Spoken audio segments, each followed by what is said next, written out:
Hello friends, कैसे हैं आप। सी प्लस प्लस की सीरीज में आपका फिर से स्वागत है। हम आपको सी प्लस प्लस में ऑब्जेक्ट ओरिएंटेड कॉन्सेप्ट सिखा रहे हैं। आज आपके सामने हम पढ़ाने वाले हैं पॉलीमॉर्फिज्म। रियल वर्ल्ड एंटिटीज को रिप्रेजेंट करता है ऑब्जेक्ट ओरिएंटेड प्रोग्रामिंग में। रियल वर्ल्ड में जो एक्टिविटीज होती हैं उन्हीं को हम प्रोग्रामिंग में भी, प्रोग्रामिंग के कॉन्सेप्ट्स में भी इंप्लीमेंट कर सकते हैं, जिसमें से एक ऑब्जेक्ट ओरिएंटेड कॉन्सेप्ट प्रोग्राम हमारा पॉलीमॉर्फिज्म भी है। पॉलीमॉर्फिज्म एक ऐसा कॉन्सेप्ट है जो रियल वर्ल्ड एंटिटीज के एक कंसेप्ट को एज इट इज जो प्रोग्रामिंग में इंप्लीमेंट करके हमें दिखाता है। तो पॉलीमॉर्फिज्म पे हम बढ़ते हैं। प्रोग्रामिंग पॉइंट ऑफ व्यू से होता क्या है।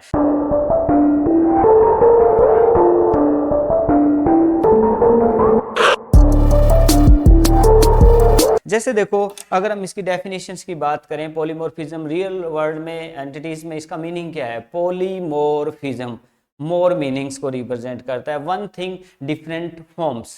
क्लियर। जैसे देखो, कोई एक इंसान है, वो अलग अलग सिचुएशन में अपना अलग अलग रूप प्रेजेंट करता है, तो उसकी उस क्वालिटी को हम पॉलीमॉर्फिज्म बोलते हैं। जैसे आप जो घर में हो और जो बिहेव करते हो अपने घर में, जैसे रहते हो, क्या वैसे ही एज इट इज आप अपने ऑफिस में रहते हो? नहीं। क्या ऐसे ही एज इट इज आप अपने रिश्तेदारों में रहते हो? नहीं। ऐसे ही क्या आप अपने फ्रेंड्स के बीच में रहते हो? नहीं। तो मीन्स आप अलग अलग रूप दिखाते हो अलग अलग सिचुएशन में। तो आप हो एक ही, पर अलग अलग सिचुएशन बेस पे आप अलग अलग अपना नेचर, अपना करेक्टर रिप्रेजेंट करते हो। तो वो आपका कौन से करेक्टर है, वो आपका जो फीचर है वो कहलाएगा पॉलीमॉर्फिज्म। यही हम कह सकते हैं। कोई भी प्रोग्रामिंग में कोई एक फंक्शन बनाएंगे, वो फंक्शन जो है वो अलग अलग सिचुएशन में अलग अलग एक्टिविटी करके अगर हमें दिखाए, सिचुएशन बेस्ड, मान लो उसको दो आर्गुमेंट देंगे, उसी फंक्शन के नाम सेम होंगे, बट वो अलग अलग बेस कैसे करेगा। एक आर्गुमेंट देंगे तो अलग एक्टिविटी करेगा, दो आर्गुमेंट देंगे तो अलग एक्टिविटी करेगा,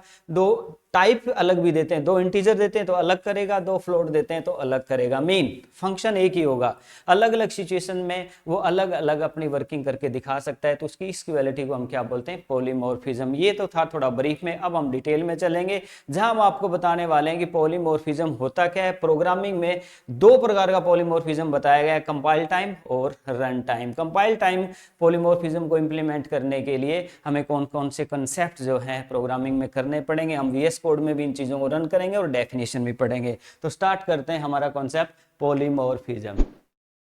the word polymorphism means having more forms. जो वर्ड है पॉलीमॉर्फिज्म, वो किसको रिप्रेजेंट करता है? मैनी फॉर्म्स को, एक का कई फॉर्म्स हो जाना। जैसे one thing different meaning in different situation. कोई एक चीज है जो अलग अलग सिचुएशन में अलग अलग अपना रूप रिप्रेजेंट करती है। One thing different meaning in different situation. It describe the ability something to have और to be displayed in more than one form. किसी में ये एबिलिटी हो, वो एक से ज्यादा फॉर्म्स में प्रेजेंट हो सकता हो, तो उसको हम क्या बोलेंगे? पॉलीमॉर्फिज्म। रियल लाइफ एग्जांपल की अगर हम बात करें पॉलीमॉर्फिज्म की, a person at the same time can have. एक इंसान है, वो हो सकता है एक ही टाइम में, क्या उसके अलग अलग characteristics. Like a man at the same time is a father, वो किसी का फादर रोल प्ले कर रहा है।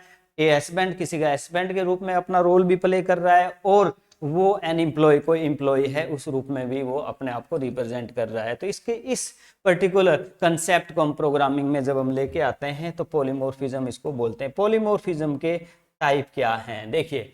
Types of polymorphism. There are two types of polymorphism in object-oriented programming. चाहे वो C++ हो, जावा हो, कोई भी प्रोग्रामिंग लैंग्वेज ऑब्जेक्ट ओरिएंटेड है, उसमें पॉलीमॉर्फिज्म जो है वो दो तरीके से इंप्लीमेंट हो सकता है। एक कौन सा है आपका कंपाइल टाइम, एक कौन सा है आपका रन टाइम। जैसे देखिए, जब भी हम कोई कोड लिखते हैं, पहले उसको कंपाइल किया जाता है, फिर उसको रन किया जाता है। कंपाइल करते समय ही वो अपने किसी एक फॉर्म को प्राप्त करे, मीन एक्सेस करे, अकम्प्लिश करे, तो वो कंपाइल टाइम है। अगर प्रोग्राम कंपाइल हो जाए पर रन है, रन के टाइम वो अपनी वर्किंग को रिप्रेजेंट करे भी, उसको कौन सी अपनी मैनी फॉर्म में से कौन सी फॉर्म दिखाना है, तो वो होगा रन टाइम। तो कंपाइल टाइम पॉलीमॉर्फिज्म को इंप्लीमेंट हम प्रोग्रामिंग में करेंगे। एक फंक्शन ओवरलोडिंग कॉन्सेप्ट है, एक ऑपरेटर ओवरलोडिंग कॉन्सेप्ट है। तो इन कॉन्सेप्ट दोनों के माध्यम से हम पॉलीमॉर्फिज्म जो मैनी फॉर्म्स को हम रिप्रेजेंट करेंगे प्रोग्रामिंग से। ऐसे ही अगर हम बात करें रन टाइम पॉलीमॉर्फिज्म की, तो इसमें एक कंसेप्ट हमारे पास है वर्चुअल फंक्शन। वर्चुअल फंक्शंस को अगर हम इंप्लीमेंट करेंगे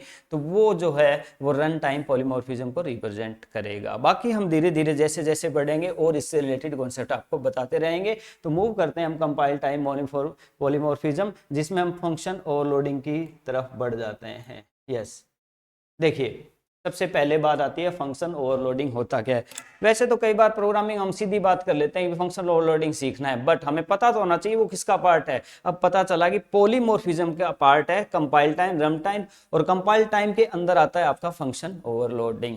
क्लियर? तो फंक्शन ओवरलोडिंग का सिंटैक्स क्या है वो हम पढ़ेंगे और उसके एक प्रोग्राम को रन करके दिखाएंगे। अब फंक्शन ओवरलोडिंग को सीधी से बात करें हम ब्रीफली तो क्या है, देखिए जब हम किसी क्लास के अंदर मल्टीपल फंक्शन बना रहे होते हैं, मेथड्स बना रहे होते हैं, मेंबर फंक्शन बना रहे होते हैं, ये टेक्निकल टर्म्स हैं, ठीक है। सेम नाम के फंक्शन अगर हम बना दें तो वो फंक्शन ओवरलोडिंग कहलाएगा। मान लीजिए एक क्लास है, उसमें दो फंक्शन हैं, दोनों के नाम सेम है। अब क्लास का नाम और फंक्शन का नाम सेम हो तो पिछले लेक्चर में हमने पढ़ा था वो तो होता है कंस्ट्रक्टर। जहां क्लास का नाम और फंक्शन का नाम सेम रख दें तो वो कंस्ट्रक्टर है, ऑब्जेक्ट के साथ अपने आप कॉल हो जाता है। लास्ट लेक्चर में आप पढ़ सकते हैं। बट फंक्शन ओवरलोडिंग क्या है, क्लास का नाम अलग है पर फंक्शन जो रखे अंदर उनके नाम सेम है। एक फंक्शन बनाया दूसरा बनाया पर उन दोनों के नाम सेम रख लिए तो वो कहलाएगा फंक्शन ओवरलोडिंग। अब उन दोनों का नाम तो अलग रख लेंगे, जब उसको कॉल कराएंगे तो कौन सा कॉल होगा, क्लियर, कंप्यूटर डिलेमा में आ जाएगा भी किसको कॉल करूं। तो इस फंक्शन ओवरलोडिंग कॉन्सेप्ट को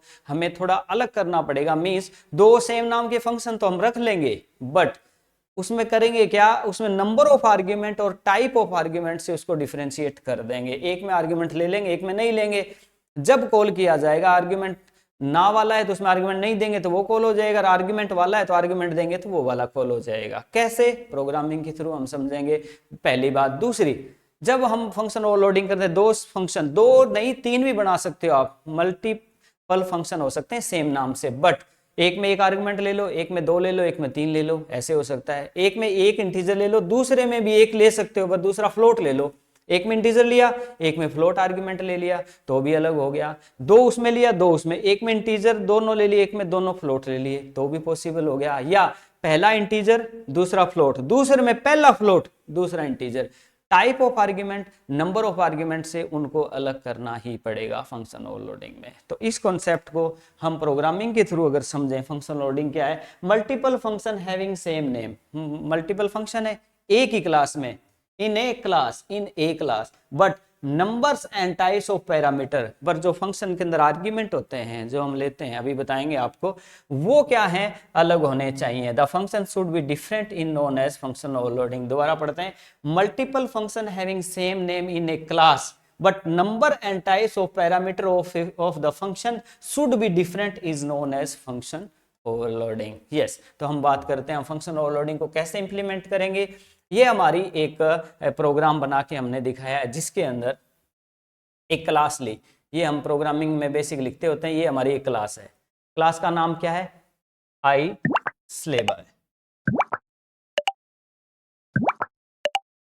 यस, तो हमारे पास जो देखिए ये क्लास है आई स्लेबी। इस क्लास के अंदर प्राइवेट में हमने डाटा मेंबर लिए ए बी सी और एक जेड भी ले लिया, और पब्लिक में हमने दो फंक्शन लिए हैं, एक सम नाम का दूसरा भी सम नाम का है। एक में हमने देखो यहाँ जब हम कोई फंक्शन बनाते हैं यहाँ कोई वेरिएबल लेते हैं तो विद आर्गुमेंट फंक्शन बोलते हैं इसको, और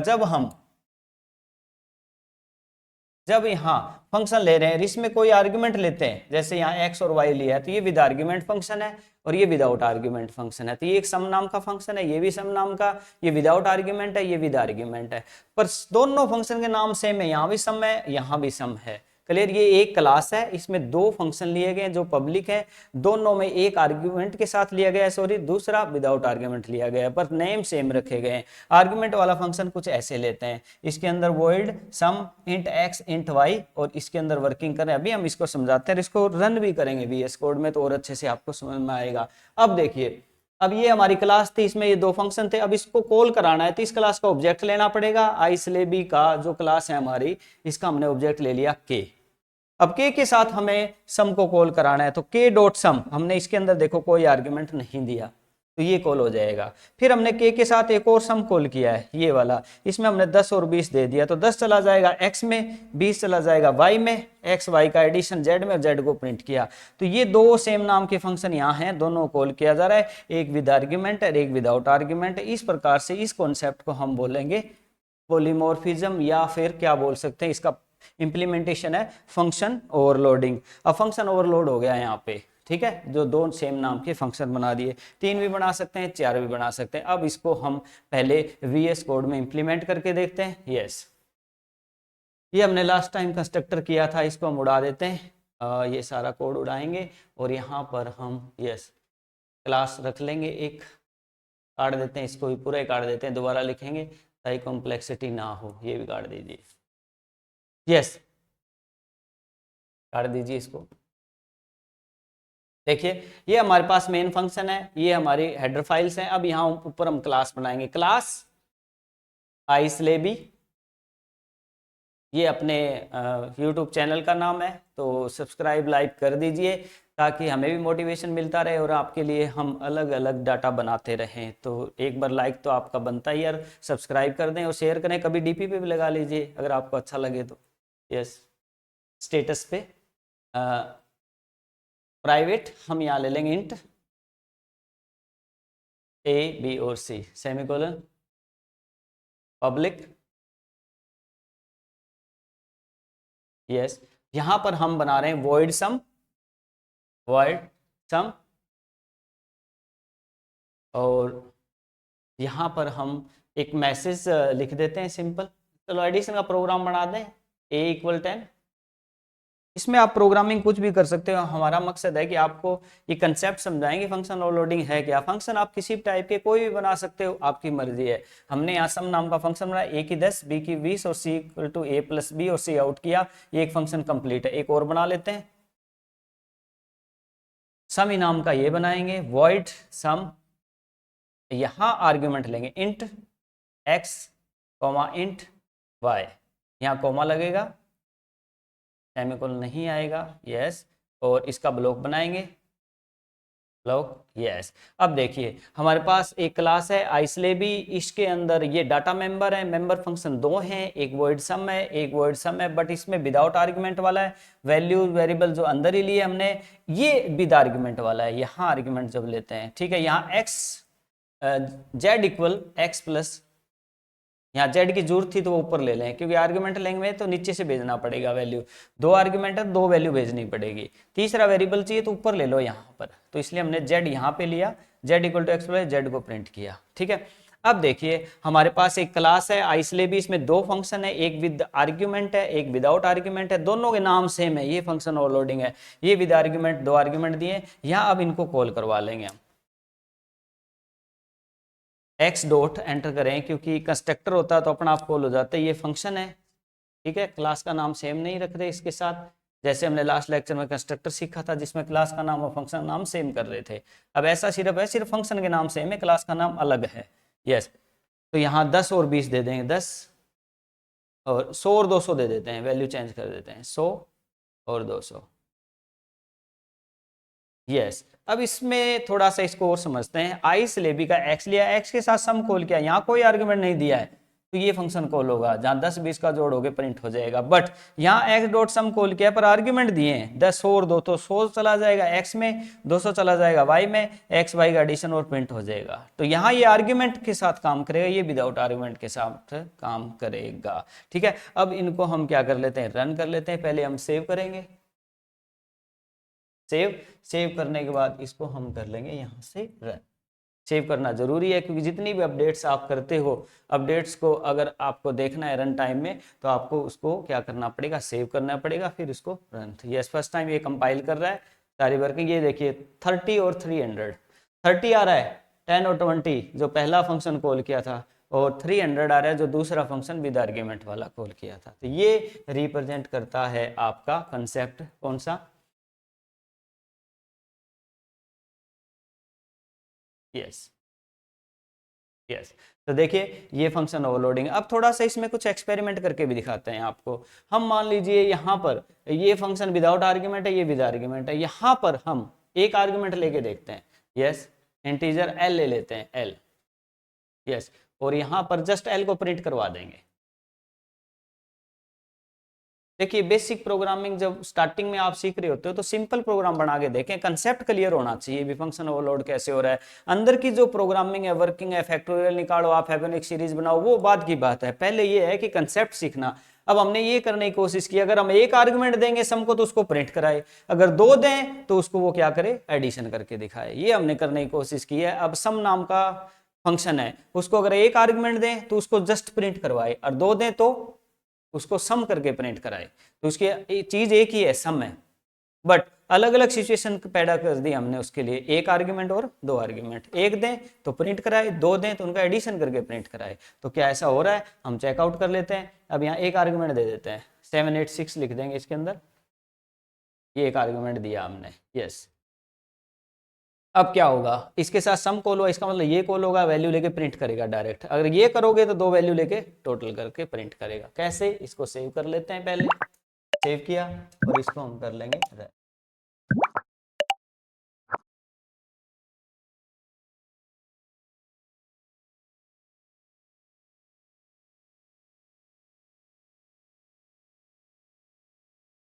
ये रन हो रहा था, ये देखिए 786 आ रहा है क्योंकि वो सिर्फ एक वैल्यू से प्रिंट हो रहा है, 300 आ रहा है वो एडिशन वाला आ रहा है। तो इस प्रकार से आप फंक्शन ओवरलोडिंग को इंप्लीमेंट कर सकते हैं। अब मैं एक बात और यही बता देता हूं आपको, मान लीजिए मैंने यहाँ दो इंटीजर लिए हैं, ठीक है, यहाँ भी दो ले लूं, मैं दो फ्लोट ले लेता हूं, तो इसका मतलब दो इंटीजर दोगे तो ये कॉल होगा, दो फ्लोट दोगे तो ये कॉल हो जाएगा, वो आपकी मर्जी है।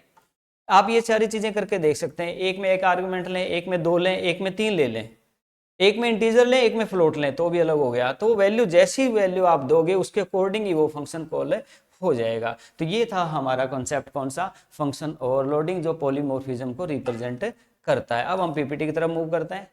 फंक्शन ओवरलोडिंग के बाद अब हम बात करेंगे ऑपरेटर ओवरलोडिंग के बारे में। ऑपरेटर ओवरलोडिंग क्या होता है, किसी भी ऑपरेटर, ऑपरेटर क्या है, जैसे एडिशन है, सब्ट्रैक्शन है, मल्टीप्लिकेशन है, डिवीजन है, ये क्या है, ऑपरेटर हैं जो ऑपरेंड्स को ऐड करेंगे, सब्ट्रैक्ट करेंगे, मल्टीप्लाई करेंगे।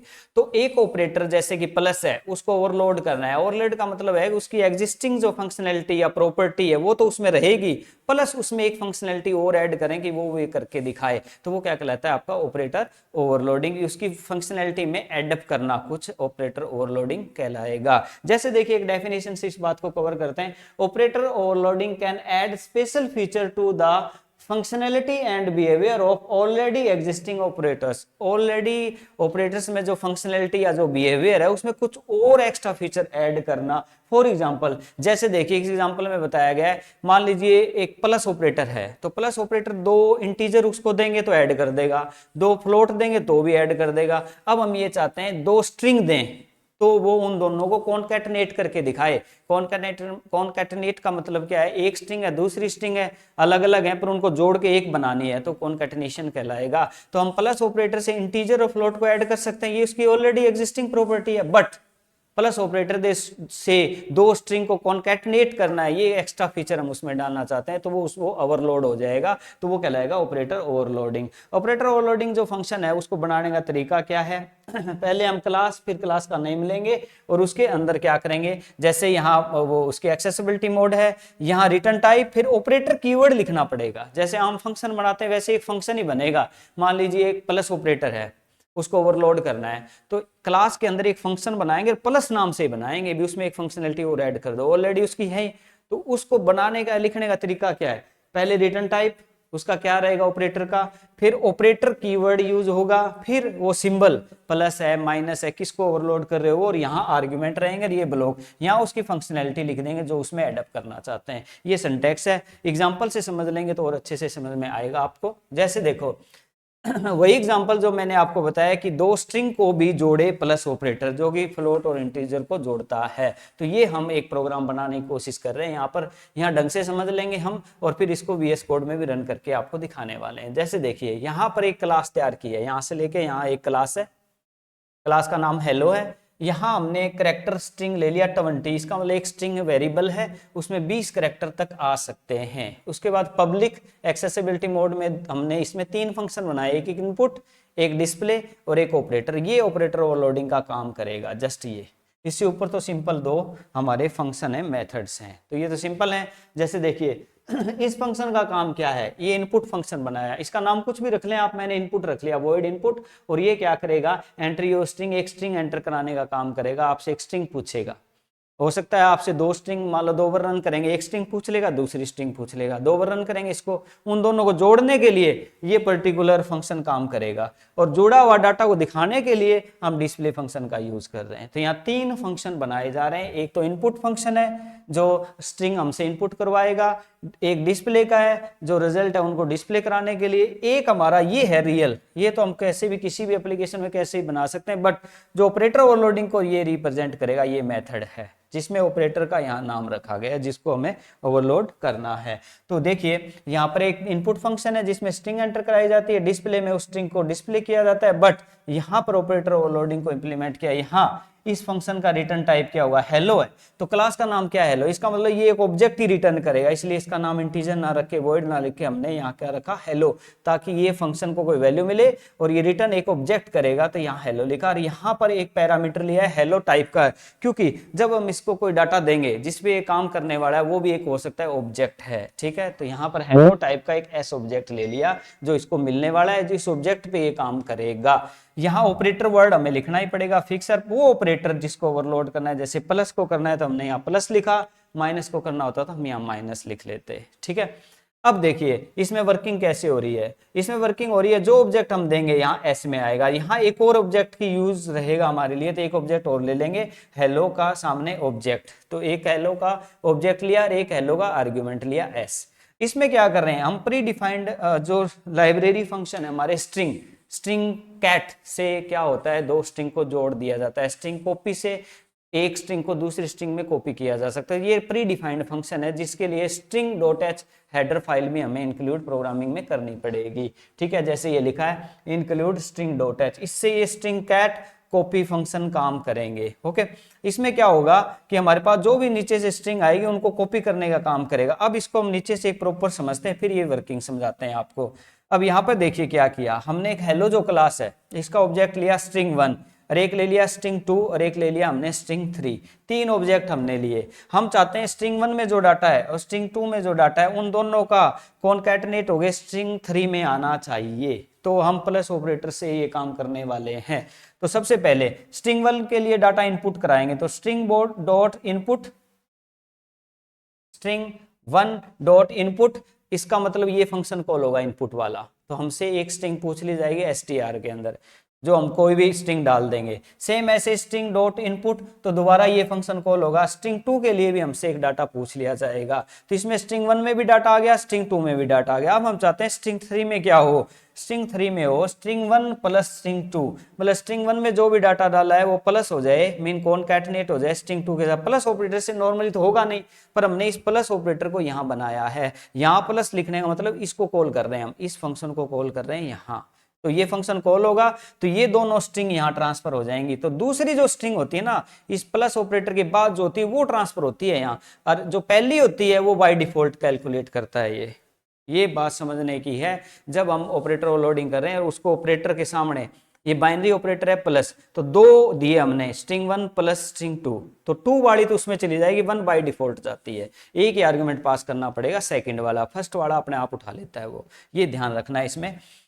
तो इसमें क्या हुआ कि स्ट्रिंग 2 किस में चला गया, एस में चला गया, इसका मतलब इसका डाटा इसमें है, और सिर्फ स्ट्रिंग कीवर्ड यूज करेंगे, ओनली स्ट्रिंग एस के साथ यूज करेंगे, तो किसका यूज होगा, वो स्ट्रिंग 1 का, और सिर्फ स्ट्रिंग लिखेंगे, सॉरी स्ट्रिंग 2 का, अगर हम सिर्फ स्ट्रिंग लिखेंगे तो वो स्ट्रिंग 1 का माना जाएगा। कैसे, देखो दोबारा समझते हैं इसको, स्ट्रिंग 1 प्लस स्ट्रिंग 2 यहां चला गया एस के अंदर, क्योंकि हमने प्लस को कॉल किया, ये प्लस है, तो ये डाटा यहां आ गया हमारे पास, स्ट्रिंग में 2 में जो भी डाटा है वो एस में आ गया। अब हम एक ऑब्जेक्ट और ले रहे हैं, क्योंकि यहां से तैयार करेंगे ना, तो वो तैयार होगा, वो एक ऑब्जेक्ट ही होगा जिसमें दोनों स्ट्रिंग का ऐड किया होगा, और वो नीचे हम भेजेंगे ताकि वो स्ट्रिंग 3 में स्टोर हो जाए और उसको हम डिस्प्ले कर लेंगे एनी हाउ। तो अब हमारे पास क्या हो रहा है, एस के अंदर एक डाटा आ रहा है स्ट्रिंग 2 वाला, यहाँ वाला जो तैयार किया था हमने। अब हम कर रहे हैं एक ऑब्जेक्ट स्ट्रिंग कैट कर रहे हैं, जोड़ रहे हैं हम स्ट्रिंग को, स्ट्रिंग डॉट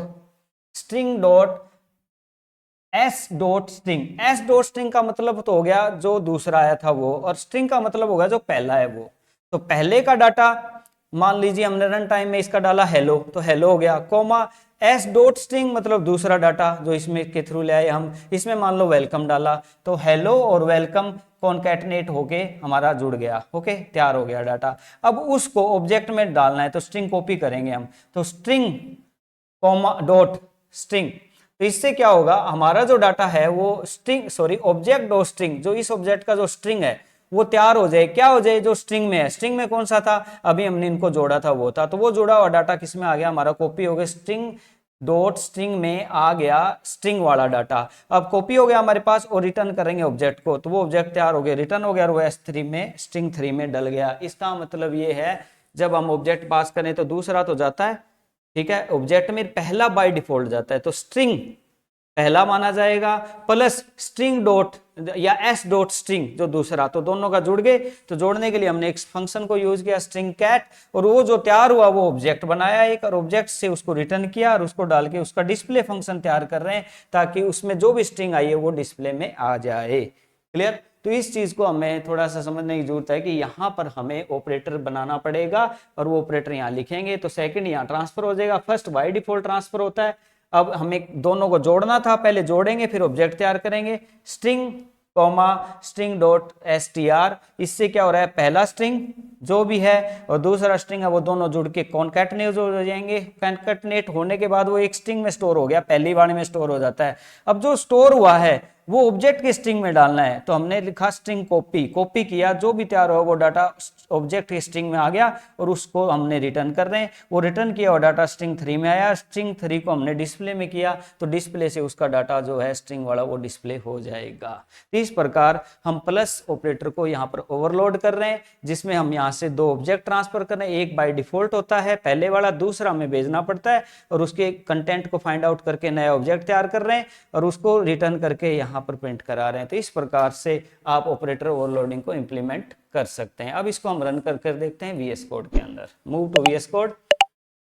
देखिए यहां पर वही चीज हमने कोड की हुई है, एक क्लास ले ली हेलो, यहाँ स्ट्रिंग लिया 20, यहाँ इनपुट कराया एक स्ट्रिंग को इनपुट कराने के लिए, ये डिस्प्ले के लिए वही सेम, ठीक है। और यहाँ पर हेलो हमारी क्लास का नाम था जो रिटर्न करेगा ऑब्जेक्ट, ये ऑब्जेक्ट करा रहे हैं हम रिटर्न, यहाँ ऑपरेटर है हमारा प्लस, और यहाँ पर हेलो स्ट्रिंग, क्योंकि नीचे से ऑब्जेक्ट पास हो रहा है तो ऑब्जेक्ट ये कवर अप करने वाला है।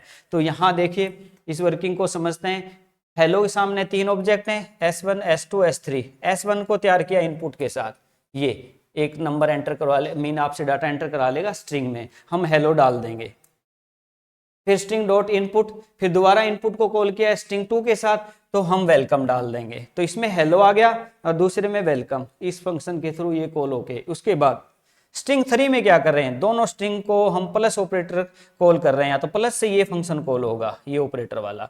इसमें स्ट्रिंग 2 ट्रांसफर हो जाएगी SV के अंदर। अब क्या कर रहे हैं, यहाँ पर एक ऑब्जेक्ट नया ले रहे हैं, क्योंकि ऑब्जेक्ट बना के ऑब्जेक्ट को देंगे S3 को, स्ट्रिंग 3 को। तो यहाँ पर हमने एक ऑब्जेक्ट ले लिया जो यूज करेंगे। अभी हम पहले क्या कर रहे हैं, दोनों कॉन्कैटनेट कर रहे हैं, string comma S dot string, string का मतलब है str1 का डाटा जो कि आपका कौन सा था, हेलो था, और S डॉट स्ट्रिंग जो दूसरा है जो कि वेलकम था। हेलो और वेलकम जुड़ गए हमारे और वो S स्ट्रिंग में इकट्ठे हो गए, क्योंकि इसका मतलब यह है कि इसमें इकट्ठा हो जाता है पहले वाले में। अब वो इकट्ठा हुआ डाटा हमें ऑब्जेक्ट में डालना है, तो ऑब्जेक्ट जो भी लिया उसके स्ट्रिंग में जो डाटा इकट्ठा किया था अभी इससे, वो तैयार होके इसमें आ गया, स्ट्रिंग का ऑब्जेक्ट का स्ट्रिंग तैयार हो गया, कॉपी इसका कॉपी इसमें आ गया। अब इसको हमने रिटर्न कर दिया ऑब्जेक्ट को ताकि वो डाटा आ जाए, और वो S3 में स्टोर, S3 को डिस्प्ले किया, जिससे यहाँ पर उसका स्ट्रिंग जो है डिस्प्ले हो जाएगा। तो हम इसको सेव करेंगे अपडेशन को और यहाँ पर करेंगे रन। तो रन करने के बाद देखिए हमसे ये एंटर यूर स्ट्रिंग जो ये पहले पूछ रहा है, एंटर यूर स्ट्रिंग हम डाल देते हैं हेलो एंटर। अब एंटर यूर स्ट्रिंग वेलकम, अब एंटर दबाएंगे। अब ये स्ट्रिंग वो मैसेज है हेलो वेलकम, हेलो वेलकम हमारा कॉन्कैटनेट होके आ रहा है, क्योंकि यहाँ पर हम डिस्प्ले में ये दिखा रहे हैं, यहाँ पर स्ट्रिंग जो भी है, यहाँ स्पेस दे देंगे तो ये मैसेज के साथ जो है स्पेस भी आएगा, और जो स्ट्रिंग है, स्ट्रिंग जो भी बनी कॉन्कैटनेट होने के बाद वो प्रिंट में आ रही है, क्योंकि यहाँ S3 के साथ डिस्प्ले कर रहे हैं हम इसको, और इसमें ये मैसेज प्लस स्ट्रिंग जो भी है इसकी वो डिस्प्ले में आ जाएगी। क्लियर? तो इस प्रकार से आप फंक्शन ओवरलोडिंग के बाद ऑपरेटर ओवरलोडिंग को इंप्लीमेंट करके देख सकते हैं। इसके PPT में मूव करते हैं, कुछ और बताते हैं आपको ऑपरेटर ओवरलोडिंग के बारे में।